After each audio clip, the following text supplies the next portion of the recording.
आखिरी प्रयास एक समय की बात है। एक राज्य में एक प्रतापी राजा राज करता था।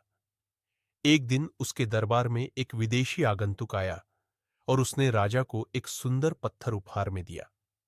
राजा वह पत्थर देख बहुत प्रसन्न हुआ। उसने उस पत्थर से भगवान विष्णु की प्रतिमा का निर्माण कर उसे राज्य के मंदिर में स्थापित करने का निर्णय लिया और प्रतिमा निर्माण का कार्य राज्य के महामंत्री को सौंप दिया। महामंत्री गांव के सर्वश्रेष्ठ मूर्तिकार के पास गया और उसे वह पत्थर देते हुए बोला, महाराज, मंदिर में भगवान विष्णु की प्रतिमा स्थापित करना चाहते हैं। 7 दिवस के भीतर इस पत्थर से भगवान विष्णु की प्रतिमा तैयार कर राजमहल पहुंचा देना। इसके लिए तुम्हें 50 स्वर्ण मुद्राएं दी जाएंगी। 50 स्वर्ण मुद्राओं की बात सुनकर मूर्तिकार खुश हो गया और महामंत्री के जाने के उपरांत प्रतिमा का निर्माण कार्य प्रारंभ करने के उद्देश्य से अपने औजार निकाल लिए।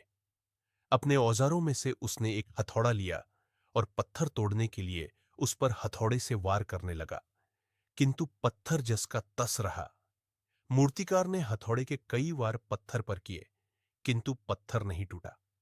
50 बार प्रयास करने के उपरांत मूर्तिकार ने अंतिम बार प्रयास करने के उद्देश्य से हथौड़ा उठाया, किंतु यह सोचकर हथौड़े पर प्रहार करने के पूर्व ही उसने हाथ खींच लिया कि जब 50 बार वार करने से पत्थर नहीं टूटा तो अब क्या टूटेगा। वह पत्थर लेकर वापस महामंत्री के पास गया और उसे यह कह वापस कराया कि इस पत्थर को तोड़ना नामुमकिन है, इसलिए इससे भगवान विष्णु की प्रतिमा नहीं बन सकती।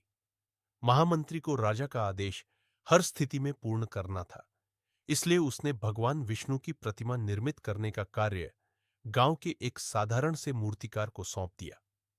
पत्थर लेकर मूर्तिकार ने महामंत्री के सामने ही उस पर हथौड़े से प्रहार किया और वह पत्थर एक बार में ही टूट गया। पत्थर टूटने के बाद मूर्तिकार प्रतिमा बनाने में जुट गया। इधर महामंत्री सोचने लगा कि काश पहले मूर्तिकार ने एक अंतिम प्रयास और किया होता तो सफल हो गया होता और 50 स्वर्ण मुद्राओं का हकदार बनता। तो दोस्तों, इस कहानी से हमें क्या सीखने को मिलता है?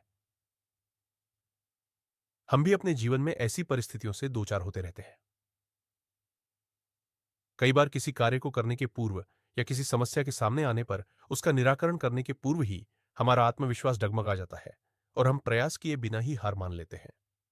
कई बार हम एक दो प्रयास में असफलता मिलने पर आगे प्रयास करना छोड़ देते हैं, जबकि हो सकता है कि कुछ प्रयास और करने पर कार्य पूर्ण हो जाता या समस्या का समाधान हो जाता। यदि जीवन में सफलता प्राप्त करनी है तो बार बार असफल होने पर भी तब तक प्रयास करना नहीं छोड़ना चाहिए जब तक सफलता नहीं मिल जाती।